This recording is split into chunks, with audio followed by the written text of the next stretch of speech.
Danté Exum. Where are you right now, I guess, health-wise, and when do you expect to be 100%? So at the moment, it's been, I think, 7.5 months since surgery. So I'm fully cleared for everything except for contact at the moment. So I've been on the court doing a lot of work, but not at 100%. So now I'm just cleared to, sprint, do everything, just unpredicted movements, and that comes with the contact stuff. I mean, how does it feel? Did you know? I mean, obviously, these timelines are different for every athlete, but did you have an idea that this would be this long for you? Yeah, I mean, they told me at the start that we weren't going to rush it and we're going to take it slow. But I've been feeling good for a while. So it's just been a long process, and I'm respecting it, and I want to be back as best as possible, but not rushing the process. But I feel good, and I felt good for a while, so I'm just ready to take the next step. Along those lines, Danté, what's the Olympic decision process for you? So the Olympics, I'll start doing contact in June, and then whatever comes after that comes. We haven't made a decision on that yet, but I won't do it unless I'm 100% confident in myself. So. What have you learned most about basketball observing the Jazz from the bench this season?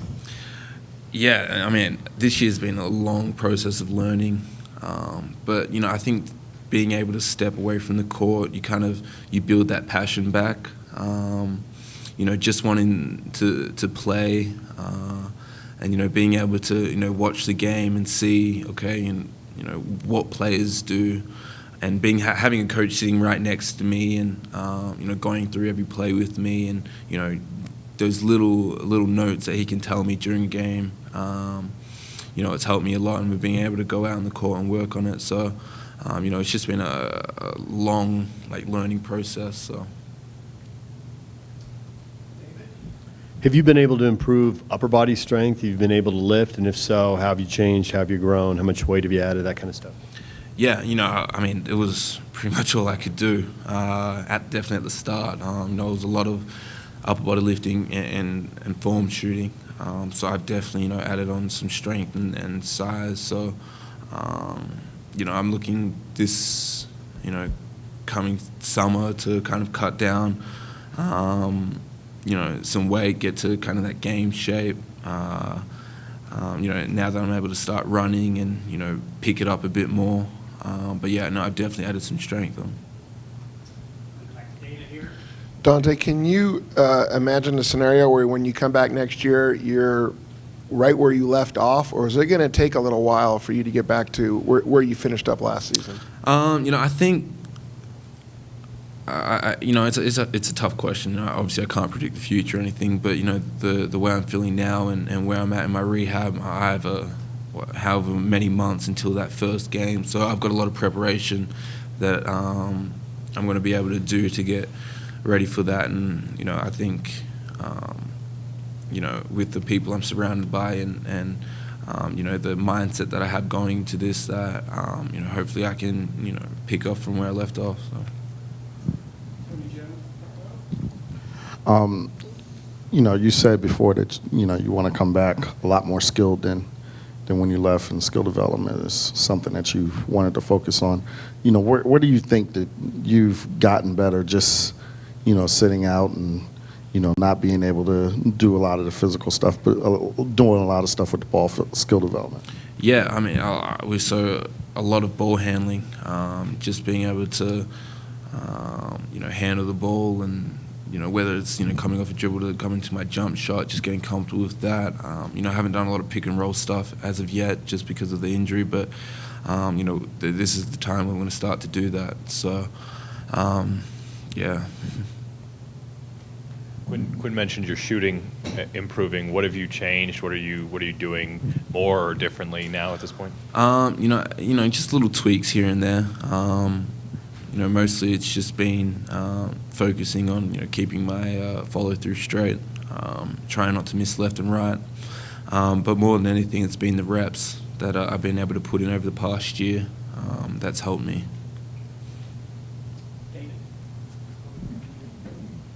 As the team has struggled at times this year, it's always been pointed out where there are a lot of injuries. And obviously, because you missed all 82 games, your name comes up.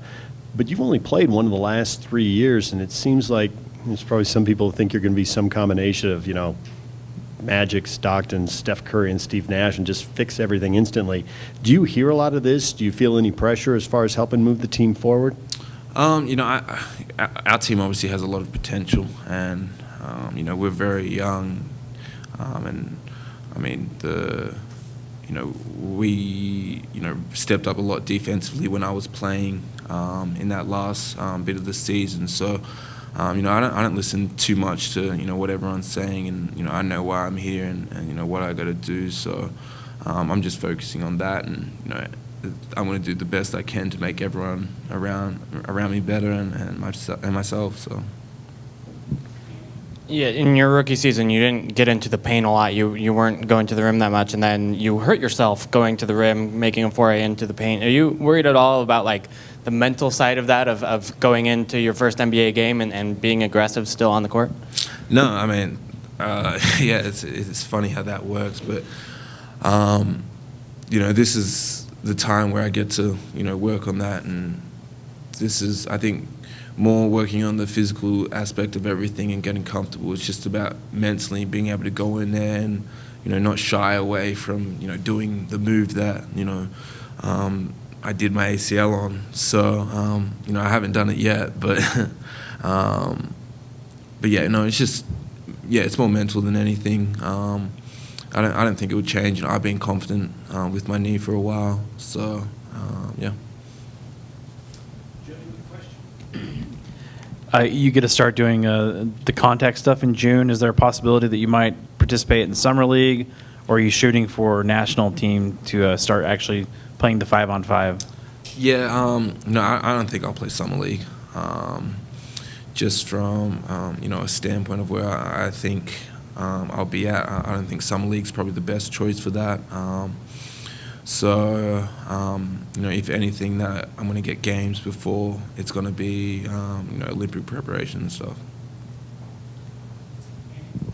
Has it been helpful for you to kind of stay with the team through a lot of the road trips and that sort of thing, as you recover and still feel like you're a part of everything? Yeah, that's actually been one of the most difficult things of this, because as much as people can say I'm a part of the team, I really wasn't. Just because I wasn't playing, I wasn't practicing, I was always on the sidelines. So, but they always tried to, as much as possible, get me involved with team stuff. And for a lot of the first half of the season, I wasn't traveling. So, I definitely felt disjointed with the team. But the last half after All-Star, I was traveling on a lot of the road trips. So I think I'm back in the swing of things with everyone. Danté, if you were completely healthy, obviously the Olympics would be a no-brainer. But considering what happened last year, are you hesitant at all of coming back your first time with the national team? Yeah, I mean, I've had a lot of discussions with the people around me about that, and I think the biggest thing for me in a mental side is not to shy away from it just because I think I might get injured. I'm already defeating myself if I say that. So, if I'm not ready, I'm not ready. But if I think I'm ready and it's a possibility, then I'll do it, because I'm not going to go in with the mindset that if I play, I'm going to get injured. So. Just the mental aspect, you said you felt a little disjointed from the team. Joe had mentioned earlier that he enjoyed having you on the team, having a fellow countrymate, an Aussie there to chat with about non-basketball things. Did your relationship with Joe, was that one of the things that kind of buoyed you up mentally? Or who else did you rely on as well? Yeah, I mean, Joe's a different character. He likes to keep me down to earth. So, Joe's been definitely good for me, and having him here, I'm trying to think of stuff to say about him that he won't bring up later. But Yeah, no, he's definitely helped me, and I know I've helped him in a way too. Was he the only one you relied on, or were there other people that you had leaned on?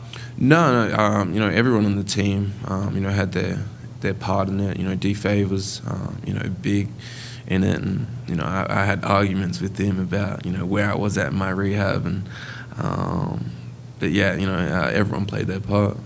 Yeah, hip-hop arguments. What was that? Joking about hip-hop arguments, go who the best person. Oh, no. Are you able to travel home to Australia this off-season, or will you be focusing here on your recovery? Yeah, I think the most important thing for me is to kind of stay over here, and I want to finish up my rehab. As much as I want to get home, I haven't been home since May.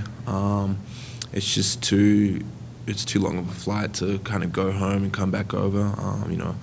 I have a lot of the movement guys that I've seen in LA, and my surgeons in LA as well. So, trying to stay close until I'm fully cleared.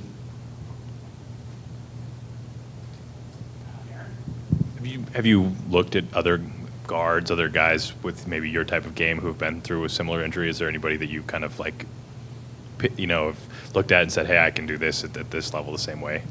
Yeah, I think with anyone who gets an injury, you kind of look how they come back, and definitely Alex. Him being on the sideline and me. I've watched how he came back and how he was playing. But I think the biggest guy that I watched definitely when we played them was Jabari Parker, and how he came back and how he wasn't favouring any side, and how he's moving after his ACL injury. So that's the goal, just to be normal.